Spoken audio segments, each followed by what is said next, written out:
हमारी ड्यूटी के दौरान हमारे पास बहुत से अजीबोगरीब केस आते रहते हैं जो कि कभी सुलझ नहीं पाते। पर उनमें से कुछ ऐसा होते हैं जो हमें सोचने पर मजबूर कर देते हैं, क्योंकि उसमें हमें कोई भी लॉजिकल एक्सप्लेनेशन नहीं मिलता। ज़्यादातर केस ऐसे नहीं होते, कभी कभार ही हमारे पास ऐसे केस आते हैं। पर जब भी ऐसा कोई केस आता है तो हमारा दिल दहल जाता है। इन केस में हमारे पास सारे सबूत तो होते हैं, पर मुजरिम को पकड़ने के लिए या फिर आगे बढ़ने के लिए हमारे पास कोई भी कड़ी नहीं होती। हमें ये समझ में ही नहीं आता कि जुर्म को किसने अंजाम दिया और किस तरीके से इस जुर्म को अंजाम दिया गया। ऐसे ही कुछ केस के बारे में मैं आपको आज बताने जा रहा हूँ। मैं आपको अपना नाम तो नहीं बता सकता, और शायद आप समझ ही गए होंगे कि मैं आपको नाम क्यों नहीं बता सकता। ये पहला केस जिसके बारे में मैं आपको बताने जा रहा हूँ, ये मेरी ज़िंदगी का पहला ऐसा केस नहीं था, पर ये उन केसेस में एक सबसे अजीबोगरीब केस था जो कि मेरे पास आया था। इस केस की शुरुआत एक फ़ोन कॉल से होती है। हमारे डिपार्टमेंट के पास एक कॉल आता है, एक लड़की का। उसने कॉल पे अपना नाम जूलिया बताया था। उसने हमें अपना एड्रेस दिया था। वो लड़की काफ़ी ज़्यादा डरी हुई लग रही थी। हमें उसके घर पर जाकर उसको बचाना था। उसने हमें सारी बातें थोड़ी विस्तार से बताई थी। उसने हमें बताया कि अभी कल शाम ही वो अपने बॉयफ्रेंड, जिसका नाम उसने डैनियल बताया था, उसने बताया कि वो कल शाम ही उससे मिली थी और सब कुछ नॉर्मल था। पर आज सुबह उसको अचानक एक मैसेज आया जो कि उसके बॉयफ्रेंड का ही था। उसने कहा कि अगर उसे उसके जैसा कोई भी बंदा दिखाई दे तो वो उससे बात ना करे और वो अपने घर के सारे खिड़की दरवाजे बंद कर ले और किसी जगह पर छुप जाए। ये सारी बातें बताने के बाद उसने कहा कि उसे अभी तक ऐसा ही लग रहा था जैसे उसका बॉयफ्रेंड मजाक कर रहा है, पर ऐसा बिल्कुल भी नहीं था। उसके कुछ ही देर बाद उसे खिड़की से बाहर की तरफ उसका बॉयफ्रेंड डैनियल खड़ा हुआ दिखाई दिया। तो उसने अपने बॉयफ्रेंड को मैसेज किया और कहा कि तुम तो बाहर ही खड़े हो, फिर तुम ये क्यों कह रहे हो कि मैं तुम्हें कहीं पर भी दिखाई दूं? वो तुम नहीं होंगे। तब उसने बताया कि मैं एक अजीब सी जगह पर और वो जो भी कोई है वो मेरा हमशक्ल है। उसकी बातें बहुत ही सर घुमा देने वाली थी, पर जो भी कुछ था हमें उसको बचाने के लिए और देखने के लिए कि माजरा क्या है, उसके घर पर जाना ही था। मैं मेरे साथ 2 और साथियों को लेकर उसके घर पर चला गया। मैं उसके घर पर गया, पर हमें बहुत ही ज़्यादा देर हो चुकी थी। मैंने देखा कि उसके घर के बाहर का दरवाज़ा कचूरा बन चुका है। किसी ने बहुत ही ज़ोर से उस दरवाजे को तोड़ा था। पता नहीं कैसे उस दरवाजे को तोड़ा गया था। उस दरवाजे के टुकड़े हो गए थे। अंदर जाने पर मैंने देखा कि वहाँ पर कोई भी नहीं है। वहाँ पर सीसीटीवी कैमरास भी लगे हुए थे। हमने उनकी रिकॉर्डिंग भी चेक की। उन कैमरों की रिकॉर्डिंग देखने के बाद हमें पता चला कि उसको और किसी ने नहीं बल्कि उसके ही बॉयफ्रेंड ने उसे मारा है, जिसका नाम डैनियल था। हम कुछ भी समझ नहीं पा रहे थे कि ऐसा क्यों हुआ होगा, पर केस बिल्कुल साफ था। हमें इस पॉइंट तक ऐसा ही लग रहा था।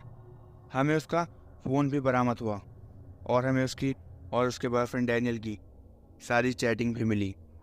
इस केस को समझने के लिए मैं आपको ये जानकारी भी देना चाहता हूँ जो हमें जूलिया के मोबाइल से मिली। जूलिया के मोबाइल में 11 बजे के समय एक मैसेज आया हुआ था जो कि उसके बॉयफ्रेंड डैनियल के नाम से था। तो उसका पर्सनल नंबर ही था। उसमें मैसेज ये था कि तुम घर पर हो और घर पर ही रहना और अपने पास के सारे खिड़की दरवाजे बंद कर लो और पुलिस को कॉल कर दो। जब तक कि पुलिस वहाँ पर ना आए तुम घर से बाहर मत निकलना। ये देखकर जूलिया ने लिखा था कि तुम क्या बकवास कर रहे हो, क्या तुम पागल हो गए हो? डैनियल का जवाब आया कि मैं पागल नहीं हुआ हूँ, बल्कि मैं तुम्हारी ही भलाई के लिए ये सारी बातें तुम्हें बता रहा हूँ। अभी कुछ ही देर में तुम्हारे पास मेरे जैसा दिखने वाला कोई आदमी आएगा, पर वो मैं नहीं होऊंगा। जूलिया ने कहा कि तुम कैसी कैसी बातें कर रहे हो? तुम मुझे खिड़की के बाहर ही खड़े हुए दिखाई दे रहे हो और तुम कह रहे हो कि थोड़ी देर में कोई आएगा। तब डैनियल का मैसेज आया कि वो जो भी कोई है वो मैं नहीं हूँ और तुम फ़ौरन अपनी खिड़की पर से हट जाओ और अपने कमरे में चली जाओ और कमरे में जाकर पुलिस को कॉल कर दो। उसने उसी समय हमें कॉल किया था और उसके बाद आगे उनकी कुछ इस प्रकार से बात हुई। मैंने अपने आप को अंदर बंद कर लिया है क्योंकि मैंने जब उसको ध्यान से देखा तो वो मुझे बहुत ही अजीब सा लग रहा था। मैं कुछ देर तक उसको देखती रही। उसने अचानक से अपना सर घुमाया और मेरी तरफ देखा। तब मैंने देखा कि वो तुम नहीं हो, बल्कि वो कोई और ही है। उसकी आंखें पूरी लाल थी और चेहरा भी अजीब सा पीला पड़ा हुआ था। मुझे यकीन हो गया है कि तुम सच बोल रहे हो, पर तुम हो कहाँ पर? इस पर सामने से डैनियल ने जवाब दिया कि मैं शाम तक तो अपने घर पर ही था। तुमसे मिलने के बाद मैं अपने घर पर चला गया और थोड़ी देर के लिए वहाँ जाकर आराम करने लगा। तभी मुझे घर में किसी के होने का एहसास हुआ। मैंने चारों तरफ नज़र घुमाई पर वहाँ पर कोई भी नहीं दिखा। मैंने अपने घर में अच्छी तरह से चेक किया पर पूरे घर में मुझे कोई भी नहीं दिखाई दिया। तो मैं आकर अपनी चेयर पर बैठ गया और सोचने लगा कि शायद कोई बिल्ली होगी जो कि ये आवाज़ कर रही होगी। पर मेरे बैठते ही मुझे ऐसा एहसास हुआ जैसे मेरे पीछे कोई खड़ा है। मैं उसको देखने के लिए पीछे मुड़ने ही वाला था कि तभी किसी ने ज़ोर से मेरे सिर पर कुछ मारा। मैं देखने के लिए कि किसने मेरे सिर पर हमला किया है मैं पीछे की तरफ मुड़ा और तभी मैंने जो देखा वो देखकर मेरे होश उड़ गए। मैंने देखा कि एक अजीब से दिखने वाला आदमी मेरे पीछे खड़ा है। उसका चेहरा बहुत ही अजीब सा लग रहा था, पर देखते ही देखते वो बिल्कुल मेरे जैसा दिखाई देने लगा। वो देखकर मैं बेहोश हो गया और उसके कुछ देर बाद जब मैं उठा तो मैं एक घर में था, एक बंद पड़ा घर। मैंने उस घर से निकलने की काफ़ी कोशिश की पर मैं यहाँ से नहीं निकल पा रहा हूँ। इसके बाद कोई भी मैसेज नहीं था। हमें लगा कि डैनियल जूलिया को डराने की कोशिश कर रहा है और इसलिए ही वो ये सब बातें कर रहा था और कुछ देर बाद उसने जूलिया को मार दिया। ये केस अभी तक हमें बिल्कुल सिंपल ही लग रहा था क्योंकि हमारे पास सीसीटीवी कैमरे की रिकॉर्डिंग भी थी। पर अब जूलिया मर चुकी थी और डैनियल गायब था। अब हमें सिर्फ डैनियल को ढूंढना था और उसको सज़ा देनी थी। पर ये केस इतना सीधा भी नहीं था जितना कि हमें दिखाई दे रहा था। ये सारी चीज़ें अभी तक जो हमने देखी थी ये भी काफ़ी ज़्यादा अजीब थी, पर अभी इतनी अजीब ये सारी चीज़ें नहीं थी क्योंकि अभी हमें सिंपल लग रहा था कि शायद वो जूलिया को डराने की कोशिश कर रहा है। इसलिए ही उसने ऐसे सब मैसेज, ऐसे डरावने मैसेज जूलिया को किए, पर ऐसा नहीं था। हमने डैनियल को उसके घर पर जाकर ढूंढा पर वो अपने घर पर कहीं नहीं था। पर उसके घर का सामान तहस नहस हो रखा था। ऐसा लग रहा था कोई वहाँ पर ज़बरदस्ती घुसने की कोशिश की है। पर हैरानी की बात तो ये थी कि उसका दरवाज़ा बाहर से बंद था। अब हमने उसका फ़ोन ट्रैक करने की कोशिश की और जब हमने उसका फ़ोन ट्रैक किया तो हमें और भी ज़्यादा चौंकाने वाली चीज़ पता चली। हमने देखा कि जब वो जूलिया से मिलकर अपने घर वापस गया था तब उसकी फ़ोन की लोकेशन घर पर ही दिखा रही थी क्योंकि उसने जूलिया को किसी वजह से फ़ोन भी किया था। और अचानक से 1 घंटे बाद उसकी लोकेशन उसके घर से लगभग 300 किलोमीटर दूर दिखा रही थी। भला ऐसा कैसे हो सकता है? उससे भी अजीब बात यह थी कि जिस जगह पर उसकी फ़ोन की लोकेशन दिखा रही थी अभी तक भी उसका फ़ोन वहीं पर था। पर ऐसा कैसे हो सकता था? अभी थोड़ी देर पहले ही तो हमने उसे सीसीटीवी कैमरे में देखा था। तो फिर वो कौन था? यही सारे सवाल हमारे दिमाग में चल रहे थे। पर उसकी फ़ोन की लोकेशन अभी भी वहीं दिखा रही थी। वो एक सुनसान इलाका था। हमें लगा वो शायद वहीं पर होगा, तो हम उसको ढूंढने के लिए वहाँ पर ही चले गए। पर वो एक जंगल का एरिया था। वहाँ पर ज़्यादा घर भी नहीं थे। इतने बड़े जंगल में हम उसे कहाँ पर ढूंढते? हम एक हेलीकॉप्टर की सहायता से उसे पूरे जंगल में तलाश करने की कोशिश करने लगे। पर हमारी खोज एकदम से ही ख़त्म हो गई जब हमने उस जंगल के बीचों बीच एक घर देखा। एक बहुत ही अजीब सा घर, जिसकी हालत काफ़ी ज़्यादा जर्जर हो रखी थी। वो घर काफ़ी पुराना लग रहा था।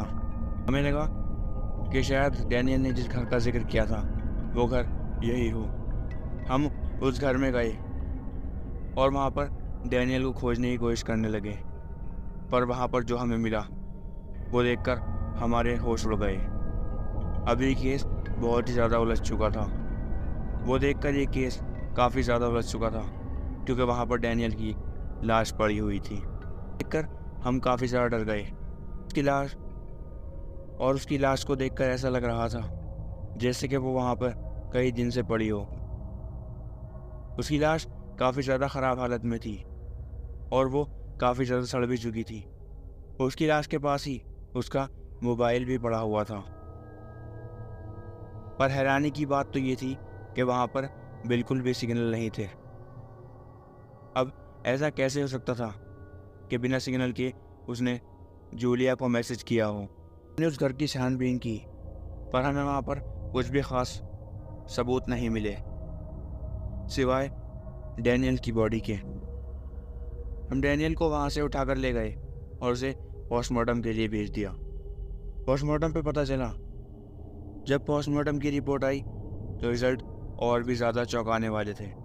पोस्टमार्टम से पता चला कि उसकी मौत को लगभग 4-5 दिन हो गए हैं। पर ऐसा कैसे हो सकता है? जूलिया तो अभी पिछली रात भी उसके साथ ही थी और ऐसा मैसेजेस में भी लिखा हुआ था। और अभी सुबह जूलिया के घर के सीसीटीवी की रिकॉर्डिंग में उसको साफ देखा जा सकता था। शुरू में तो हमें ऐसा लग रहा था कि केस बिल्कुल सीधा है, पर ये सब होने के बाद हमें बिल्कुल भी समझ में नहीं आ रहा था कि हमें किस पर शक करना चाहिए या हमें इस केस को सुलझाने के लिए कहाँ से शुरुआत करनी चाहिए। काफ़ी दिनों तक इस केस पर काम करने के बाद मुझे कोई भी सुराग नहीं मिला। हमने जूलिया के घर वालों से भी बात की, पर उनको भी कुछ भी नहीं पता था। डैनियल का इस दुनिया में कोई भी नहीं था और इस वजह से उसके बारे में हमें और कोई भी जानकारी नहीं मिली। सिर्फ इतना पता चला कि वो एक कंपनी में काम करता है। काफ़ी दिनों तक इस बारे में छानबीन करने के बाद ये केस ऐसे ही पड़ा रहा। इसके बारे में कोई भी हल निकल कर नहीं ला सका।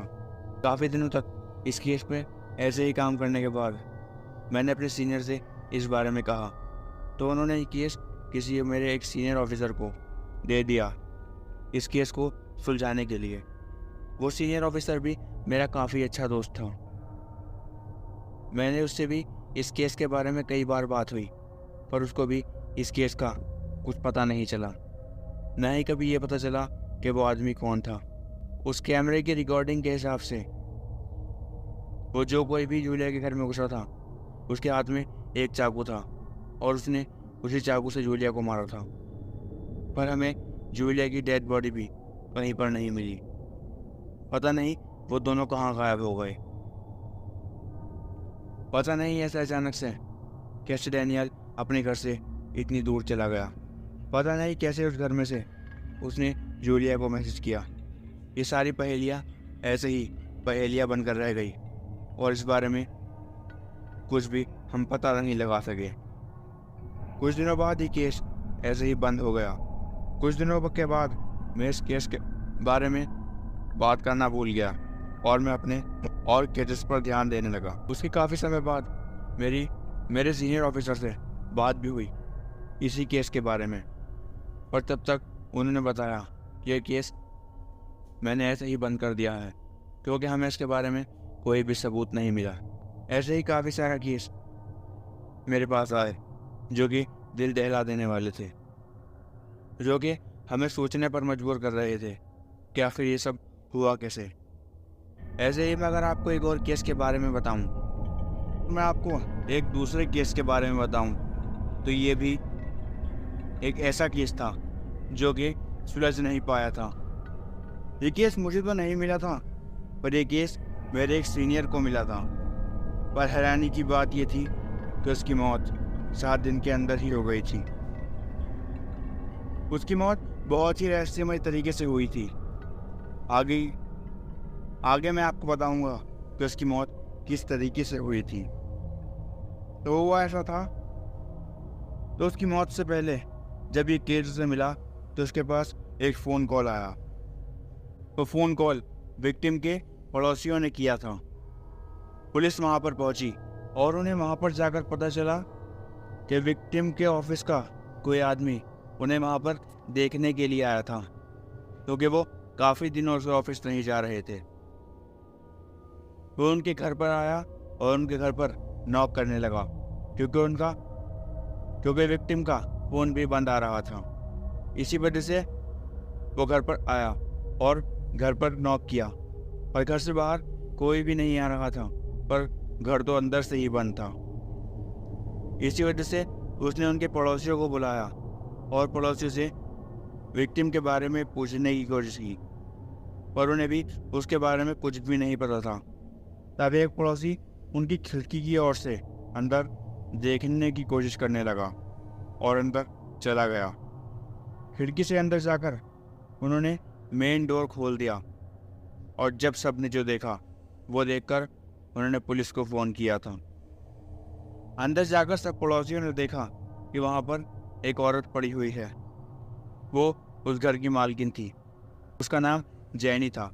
वो वहाँ पर अपने हस्बैंड और अपने एक छोटी बेटी के साथ वहाँ पर रहा करती थी, पर वो बहुत ही बुरी हालत में थी। उसकी बॉडी पूरी तरह ऐठी हुई थी। उसके शरीर की एक एक हड्डी टूट चुकी थी। ये हमें पोस्टमार्टम से पता चला। उसकी लाश इतनी बुरी तरह से ऐठ गई थी, ऐसा लग रहा था उसे कुछ लोगों ने मिलकर ऐठ दिया हो या फिर उसे किसी मशीन में डालकर इस तरीके से उसकी बॉडी को मोड़ दिया हो। बहुत ही दर्दनाक उसकी मौत हुई थी। सेम इसी तरीके से मेरे सीनियर ऑफिसर को भी उनके घर में मृत पाया गया था। उनकी पोस्टमार्टम में एक और बात पता चली जो कि काफ़ी हैरान कर देने वाली थी कि उन दोनों की मौत हार्ट अटैक से हुई है। उनकी हड्डियाँ टूटने से नहीं। पर ऐसा कैसे हो सकता है? उन्होंने कुछ बहुत ही अजीब देख लिया था जो कि उन्हें नहीं देखना चाहिए था। मैं केस के बारे में आगे बताऊं तो जब पुलिस वहाँ पर पहुंची तब उन्होंने पूरे घर की छानबीन की और उन्हें वहाँ पर जैनी का ना तो हस्बैंड मिला और ना ही उसकी छोटी बेटी। अब शुरू में तो हमें ये केस बिल्कुल साफ लग रहा था। शुरू में तो मेरे सीनियर को ये केस बिल्कुल साफ लग रहा था कि उसके पति ने ही उसको मारकर वहाँ पर छोड़ दिया है और वो अपनी बेटी के साथ वहाँ से भाग गया है, क्योंकि पड़ोसियों ने बताया था कि वो अपनी बेटी से बहुत ही ज़्यादा प्यार किया करता था। पर उसने अपनी वाइफ को इस तरीके से कैसे मारा? वो उसे एक नॉर्मल मौत भी तो दे सकता था। यही सब बातें हमारी टीम सोच रही थी कि तभी टीम ने मुझे इन्फॉर्म किया कि मेरे सीनियर ऑफिसर को उस केस के दौरान बहुत ही अजीबोगरीब की क्लू मिला था। बहुत ही अजीबोगरीब क्लू मिला था जिसको वे बताने भी वाले थे, और उससे पहले ही उनकी भी उसी दर्दनाक तरीके से मौत हो गई। उनके घर के बाहर एक सीसीटीवी कैमरा भी लगा हुआ था, पर उसमें भी कुछ रिकॉर्ड नहीं हुआ था। कोई भी ना तो उनके घर में आया था और ना ही बाहर गया था। हैरानी की बात यह भी थी कि उनका घर भी अंदर से ही बंद था। जब वे पुलिस स्टेशन नहीं पहुंचे तब कुछ ऑफिसर उनके घर देखने के लिए गए और तब उनकी भी लाश बरामद हुई। जब मैंने इस केस को हैंडल करना शुरू किया तब इसने एक बहुत ही डरावना मोड़ लिया। जो ऑफिसर जैन के घर चेक करने के लिए गए थे उन्होंने बताया कि उन्हें इस घर को चेक करने के दौरान बहुत ही अजीबोगरीब आवाज़ें आती सुनाई दी हैं। बहुत ही अजीबोगरीब, जैसे कोई लड़की उस घर में खेल रही हो। जब वो एक जगह चेक करते तब उन्हें वो आवाज़ अपने पीछे से आती। जब वो उस जगह पर देखते तब वहाँ पर कोई भी नहीं होता।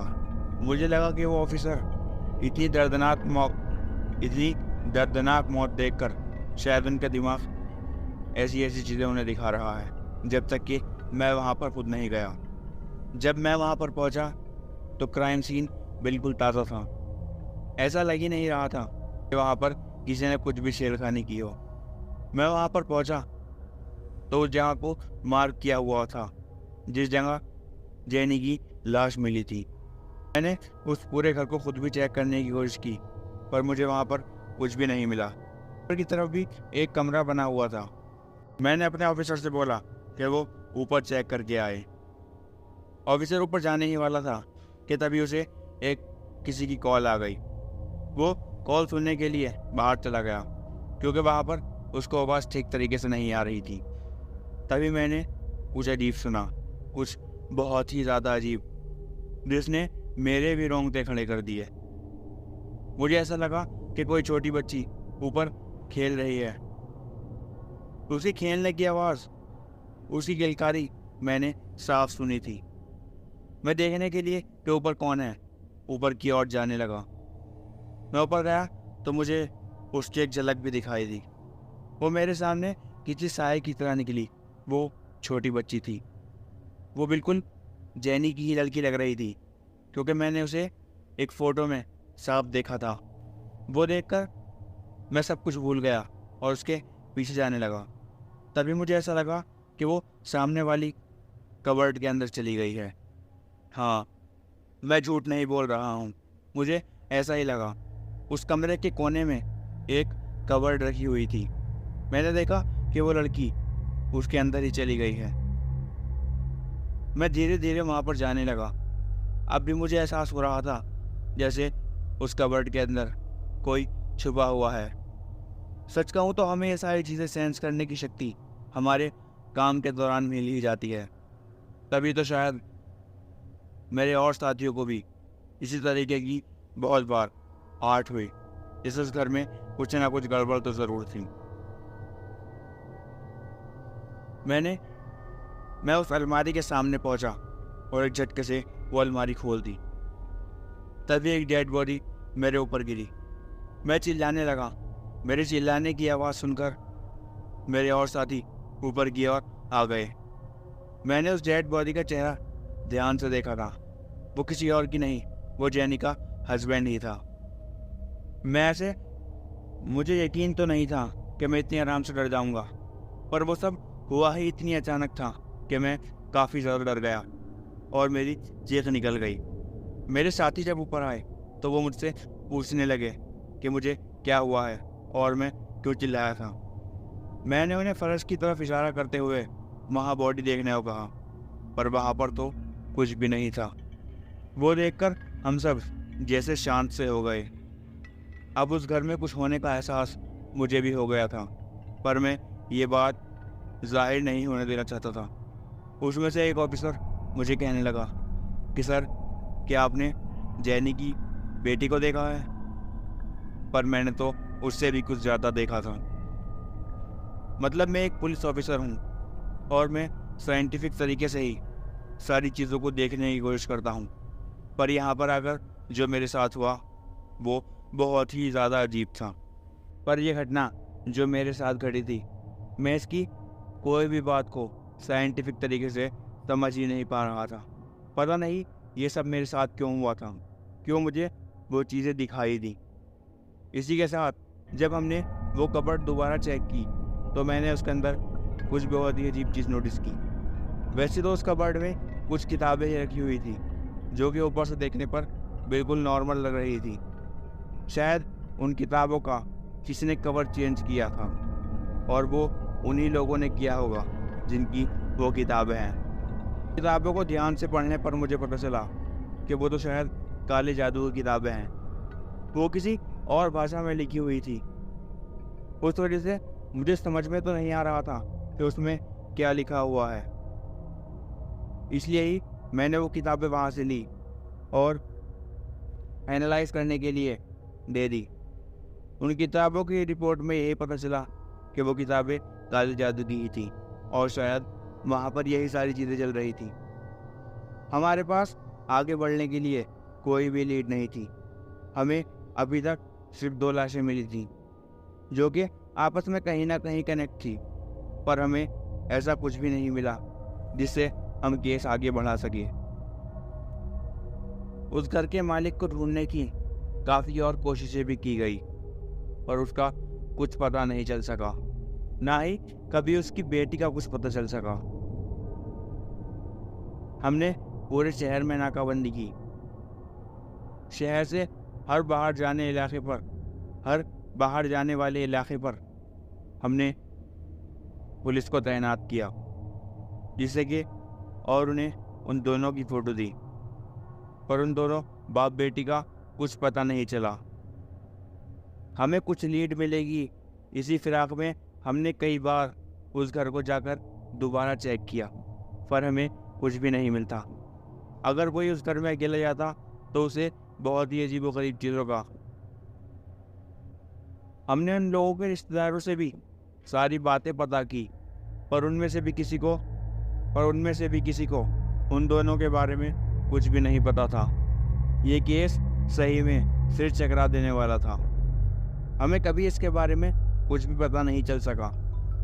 ये केस एक दिमाग घुमा देने वाला केस था और इसके बारे में हमें कुछ भी पता नहीं चल सका। इसी वजह से हमें इस केस को भी ऐसे ही बंद करना पड़ा। जब उनके बारे में कुछ पता नहीं चल सका और ये केस बंद हो गया, पर उसके बाद मैंने वो किताबें पढ़ने की कोशिश की। कई लोगों को मैंने वो किताब दिखाई, तब मुझे उन किताबों के बारे में थोड़ी बहुत जानकारी मिली। थोड़ी और सर्च करने पर मुझे पता चला कि उन किताबों में एक ऐसी विधि लिखी गई थी जिससे वे किसी की बलि देकर किसी मृत को जीवित करना चाहते थे।